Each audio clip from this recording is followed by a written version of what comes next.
നമസ്കാരം. നാം വീണ്ടും ഒരു റിപ്പബ്ലിക് ദിനം ആഘോഷിക്കുകയാണ്. 77ാമത് റിപ്പബ്ലിക് ദിനത്തിലേക്ക് നാം കടക്കുമ്പോൾ നമുക്ക് ഈ റിപ്പബ്ലിക് ദിനത്തിൽ എടുക്കേണ്ട പ്രതിജ്ഞ നമ്മുടെ പൂർവ്വസൂരികൾ നമുക്ക് നൽകിയ നമ്മുടെ രാഷ്ട്രത്തിൻ്റെ മഹിതമായ ഭരണഘടന സംരക്ഷിക്കുക എന്നുള്ളത് തന്നെയാണ്. നമുക്ക് ഏവർക്കും അറിയാം, ഈ രാജ്യത്തെ ഭരണഘടനയാണ് ലോകത്തെ ഏറ്റവും വലിയ എഴുതപ്പെട്ട ഭരണഘടന. ആ എഴുതപ്പെട്ട ഭരണഘടന ഉണ്ടായത് വലിയ ചർച്ചകൾക്കും സംവാദങ്ങൾക്കും ഒടുവിലാണ്.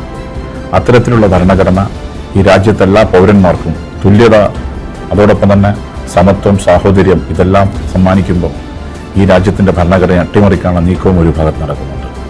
ലോകം ഒരു യുദ്ധഭീഷണിയിലുമാണ്. ഇത്തരമൊരു സാഹചര്യത്തിൽ സമാധാനത്തിന് വേണ്ടിയാണ് നാം നിലകൊള്ളേണ്ടത്.